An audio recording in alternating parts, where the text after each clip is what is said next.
Hey there, it's Gary Parrish. Welcome back to CBS Sports, Ion College Basketball Podcast, where we sometimes discuss camel fighting dodo birds. And Leaky Black Matt Norlander is here with me. If you're watching on YouTube, please smash the like button like you're Brandon Davies. You have consent, and as you likely know, in previous years leading up to the NBA draft, we've dedicated short episodes of the Ion College Basketball Podcast to some of the top-tier prospects available this year. Doing the same thing. If it ain't broke, don't fix it. I read that somewhere. We're going to do the same thing leading up to the 2022 NBA draft that's scheduled for June 23rd. We've already done Chet Holmgren, Paolo Banchero, Jabari Smith, Jaden Ivey, Keegan Murray. If you missed any of those, you can find them in the podcast feed or on YouTube. Today, we're going to turn our attention to Kentucky's. He's kind of Kentucky's. He went to school there. Shaedon Sharpe. I've got him going 6th overall to the Indiana Pacers in my latest mock draft. Deadleg, is that too high, too low? Or just about right? The ultimate pandemic prospect right here, Shaedon Sharpe, because his reputation increased greatly over the past 12 months, really. But we have not seen him play legitimate organized basketball in almost a year.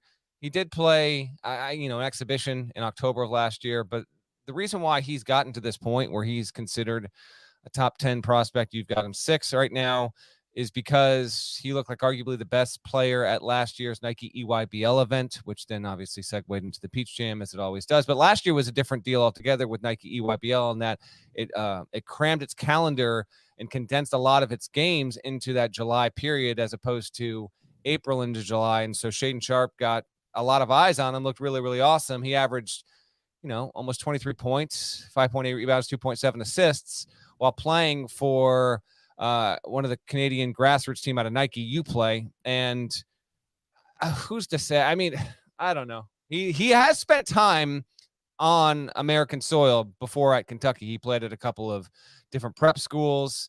And then, GP might, if you want to lay out the backstory, I'm sure you got all prep. But he is the pandemic prospect. I don't. He's 6'5" wing. He's got almost a 7-foot wingspan. It was like 6'11 and a half when he was measured at the combine. There's a lot of potential here, but we just don't know. There's a real risk here. There's as much of an unknown in the top 10, maybe as much of an unknown period, because he has not played organized hoop in so long. What are your thoughts on Sharpe and his reputation and the fact that he has managed to move and would seem to be, like, I think his ceiling is probably going 4, and I think his floor is probably 10, probably. What are your thoughts on where he stands in his journey to this point? Well, I'd be surprised if he doesn't go somewhere in the top 10. I think you're right. I'd also be surprised if he went anywhere higher than 4th. But I could see somebody falling in love with him. And if it's the same franchise that, say, falls in love with him and has big questions about Chet Holmgren, that's the type of combination where you could see him getting into the top 3. But he's obviously the biggest mystery in this draft, if only because, like you said, we haven't seen him play in an organized competitive basketball game. And even that was like grassroots stuff in roughly a year. Never played college basketball, never played G League Ignite or any of these types of things. You had the measurement, 6'5" guard, wing, certainly more of a 2-3 than a 1-2, but 6'5" guard, 6'11 and a half wingspan, was unranked by most scouting services for much of his time in high school. And then he started getting some attention, like legitimate high major offer. The idea that he went from a nothing to a 5-star prospect just like that, or even in July of last year, that's not quite true. He was getting high major offers even before he blew up on the EYBL circuit last year. But once he blew up on the EYBL circuit, he became a consensus 5-star guy. Like you said, 22.6 points, 5.8 rebounds, 2.7 assists per game on the EYBL circuit last year. After that, he's a 5-star prospect. So he is a late bloomer, a little bit like Cade Cunningham was a late bloomer, and then was actually ranked as the number 1 prospect in the class of 2022 before reclassifying to 2021. And then, according to 24/7 Sports, he landed 3rd in 2021 behind Chet Holmgren and Paolo Banchero. Committed to Kentucky last September.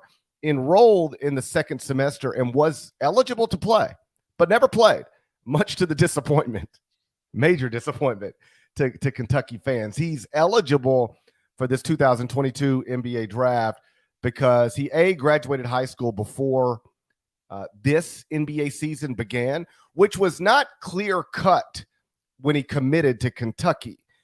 There was some thought that he didn't graduate until after the NBA season started, but ultimately he had a diploma that I think had him graduating maybe in last May 2021. And so that, combined with the fact that he turned 19 in the year 2021, makes him eligible for this draft. So let's stop here for a second.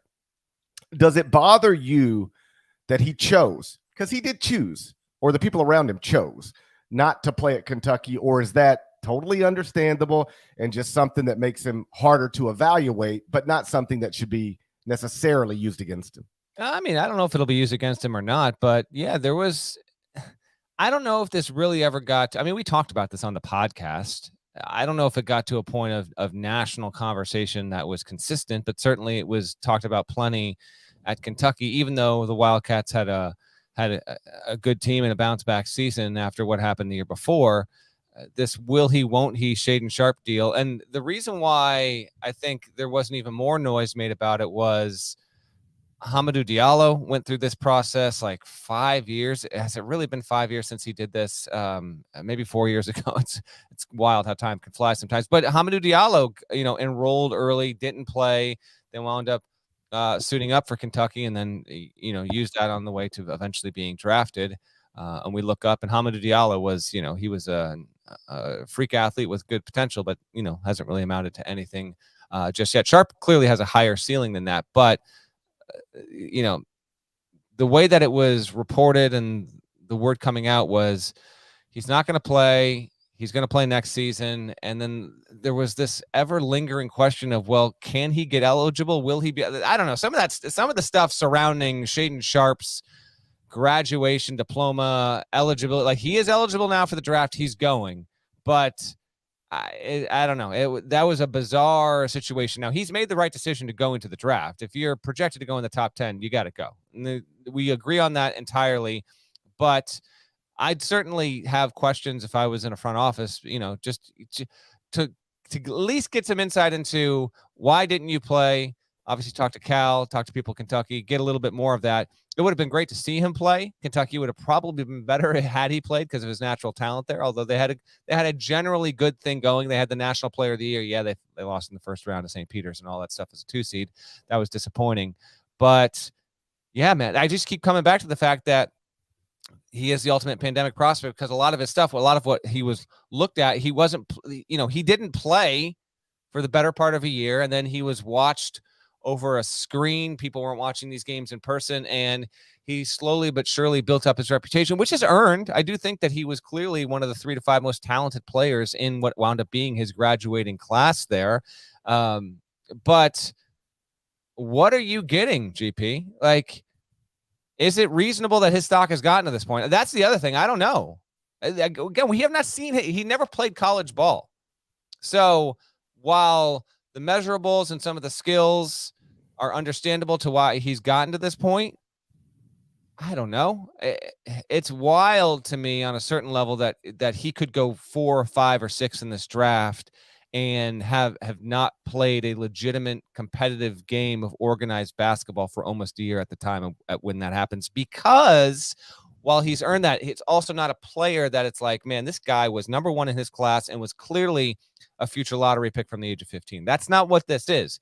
He was a slow but steady riser and then really firmed up his reputation last July. I mean, he was a 4-star recruit less than 2 years ago. So because of that, I'm not saying that he won't be successful. I just find his case to be interesting. And when we talk about guys and the inevitability, when you look around the lottery and you go back 3 years post, 6 years post, 10 years post, and you say, well, look at this, 6 of these guys are just kind of whatever. I'm not saying that he definitely will be that. It just will not surprise me if he'll be that, because frankly, we just don't have a lot to go on. He is a prospect with a lot of risk to him, potentially though with plenty of reward if he indeed hits, because he has the athleticism. There's no doubt about that. First, let's circle back to the question you asked, or you, if you're working in a front office, would like to ask, like, why did you choose not to play at Kentucky? I think the answer, I don't know what he'll say, but the answer, the honest answer, is pretty obvious to me. Because I knew I was eligible for the 2022 NBA draft, because I knew I was a top 10 pick, and there's no sense in risking that. It is very difficult to be a 19-year-old and join a team largely of older guys. Oscar Tshiebwe, Kellen Brady, Keon Brooks, Xavier Wheeler.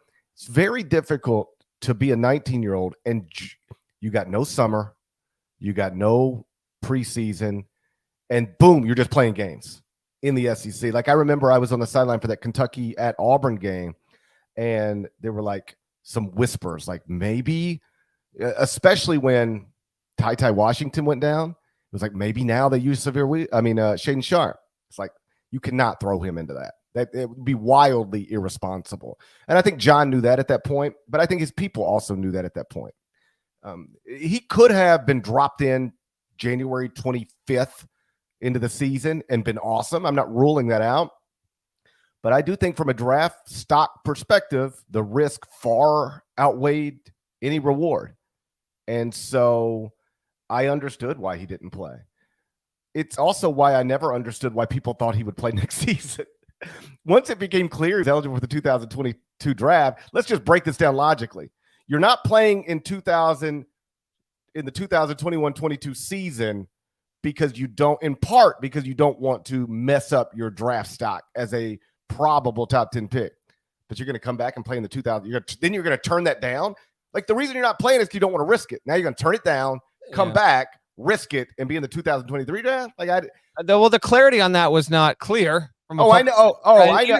Behind the scenes, I don't think that was clear, and that's why this kind of led to this point. And what really did Sharper, as people know, that's another sticking point. It just added to the drama. Well, this is one of those where the further you are away from it, the easier it is to see. Like Kyle Tucker at The Athletic did a nice story on this, where Shaedon Sharpe's people were constantly telling the Kentucky staff he's going to play at Kentucky. They were constantly telling him that. Now, I never talked to Shaedon Sharpe's people. So all I had to do was look at it logically from a distance. Here's a guy who's not playing, in part to protect his draft stock. He's a projected top 10 pick. Why would he, if he's eligible for this draft, why would he come back to school and then risk his draft stock all over again? Like those two things don't line up. I'm not playing in part because I don't want to risk my draft stock, but I'm going to come back and risk it all next season. What? Just go be a top 10 pick. So if you're close to it, like the Kentucky staff, you might be going, hey, listen, I know, I get it, but they're telling us he's going to play next season. So and he's enrolled in classes. If he's going to not play next season, why is he enrolled in classes? I get why if you're up close, you can kind of trick yourself into thinking maybe he really will play for us next season. But from a distance, it never made sense to me. Evidence being, if you go back and look at the top 25 and 1, literally version 1.0 from the night of the national championship game, I did not have Shaedon Sharpe projected on Kentucky's roster. Even when people were saying he's going to play at Kentucky, I was like, I'll believe it when I see it, because I'm projecting all top 10 picks to not play college basketball next season. So I think that's the answer to that. Either way, like you've noted, he's the biggest high upside shoot for the stars guy available in this draft. He could be the best player in this draft, or he could be somebody you miss on, because he's going to be a top 10 pick based on more or less physical tools, workouts, and an awesome few months on the grassroots circuit. That's it. And if you go back and look at the class of 2021 rankings, where would we be projecting these guys to go in the 2022 draft if, like Shaedon Sharpe, we never saw them play in college? Patrick Baldwin. He was 8th in the class of 2021. Everybody would have him projected as a lottery pick right now if he never played in college. Now he's a borderline first-round pick. Caleb Houston. He was 11th in the same class. Who played with Shaedon Sharpe for Canada on the national stage. So they've actually been teammates and was a better player. When they played together, he was the leading scorer, yes. not Shaedon Sharpe. Peyton Watson was 12th in the class of 2021. He ain't going 12th in the 2022 draft. J.D. Davison was 13th in the class of 2021. He ain't going 13th in the 2022 draft.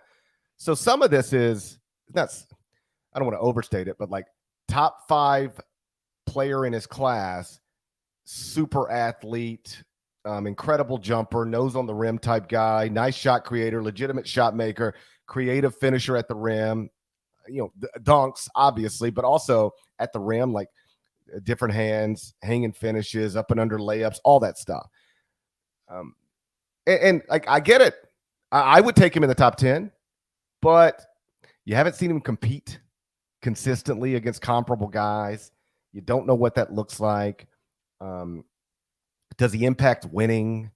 Adam Finkelstein had a nice piece on this earlier today. Like, is he an alpha?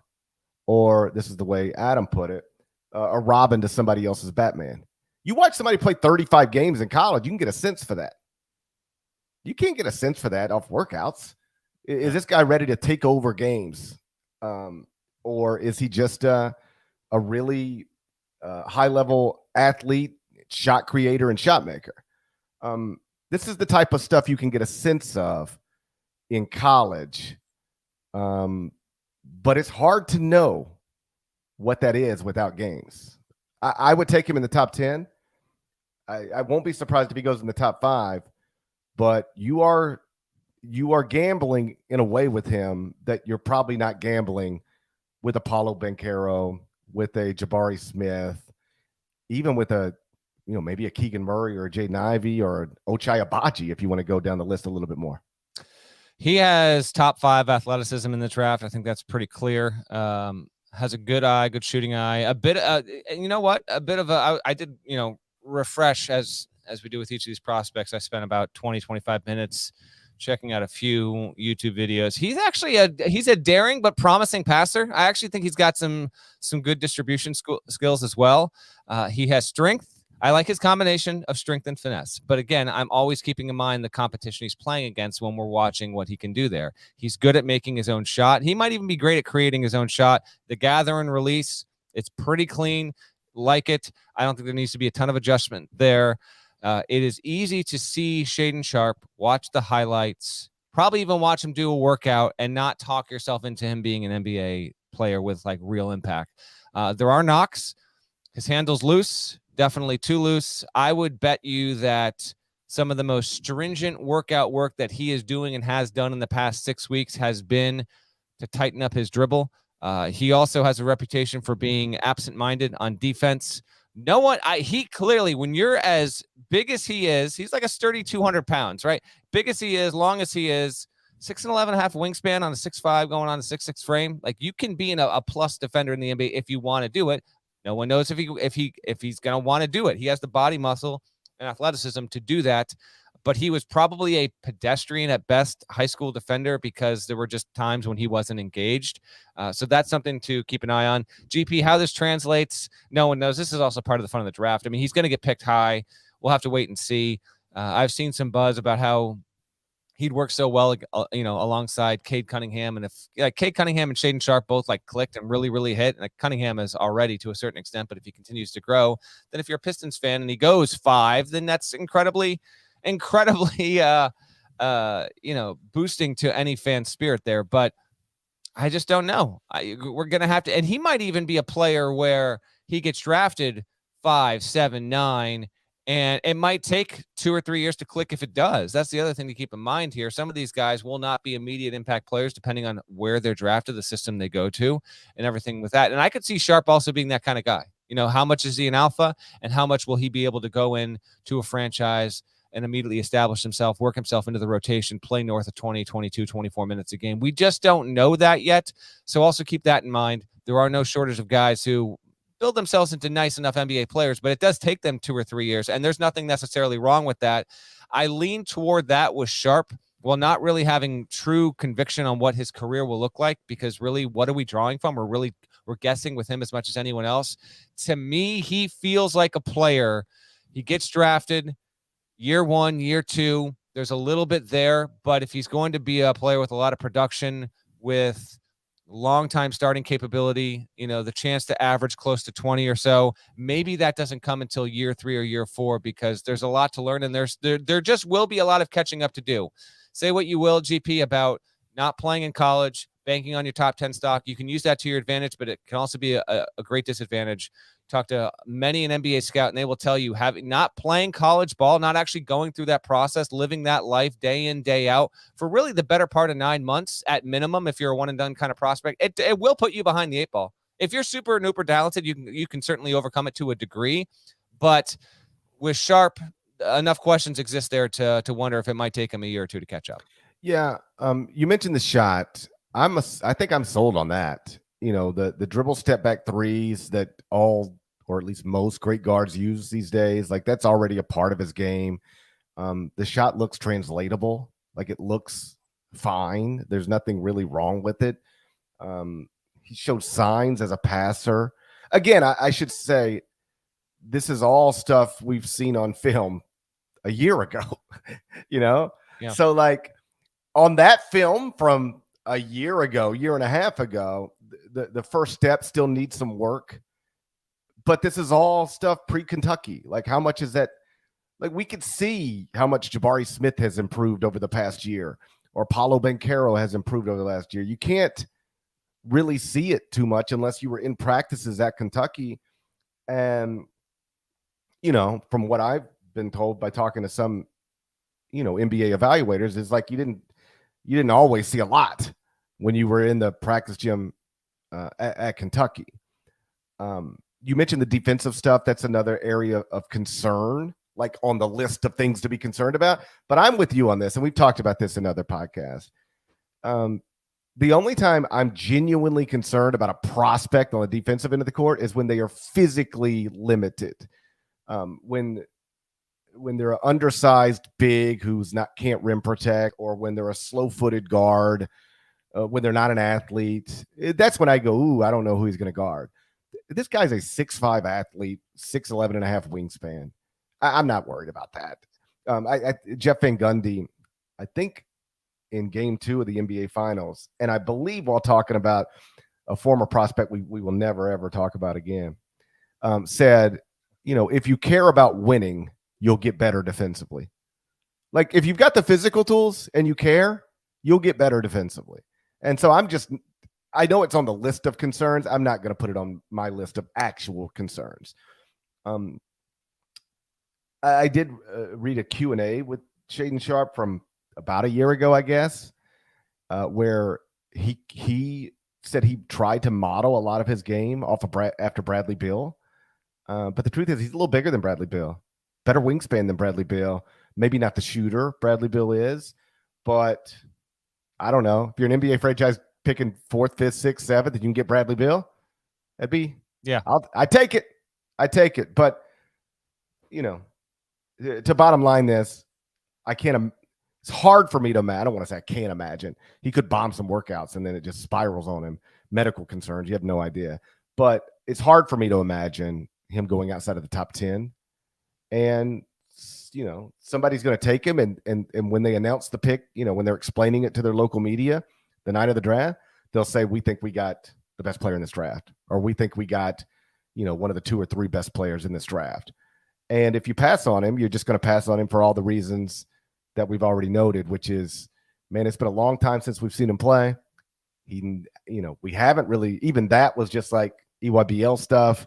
And it's just difficult to know if he actually is what the grassroots basketball tape stuff says that he is. And also, like, some of this, I think will come down to what does the Kentucky staff tell NBA people about him? Like, about his work ethic, about his mindset, about the way he performed in practices when he was on a court, with Ty Washington and Cypher Wheeler and Oscar Tshiebwe and Keon Brooks. Like, did he ever, or how often did he look like the best player in the gym? How often did you walk into that practice gym and go, yeah, this guy's not playing, but he's the best player here? I'm not sure of the answer to that question. I've heard mixed answers to that question, but that's something, if I'm an NBA evaluator, I want to hear John Calipari tell me. It'll be interesting to see how and where he's picked versus, say, a player like Ochai Agbaji, who has 4 years of production and got better and better. Sharpe is all about the potential and the unknown. Agbaji, we know about as much as you could possibly know about a player. And having said that, he'll be our next prospect update in this podcast series. Spoiler alert, I'm higher on Ochai Agbaji than most, and we'll talk about him extensively in the next episode of the Eye on College Basketball Podcast. Shouts to Devin Downey, shouts to Chester, South Carolina, shouts to Huck, Larnell. Thank you guys for listening to the Eye on College Basketball Podcast. Anywhere you listen to podcasts, including Spotify or Apple. If you're not subscribed at those places, please go do that. At Apple, please. 5 stars and a nice review. Like, type some words, because there's more of us. There's more of us than there are of them. If you're still watching on YouTube, please smash the like button before you get out of here. And as noted, we'll talk to you again real soon. Till then, take care.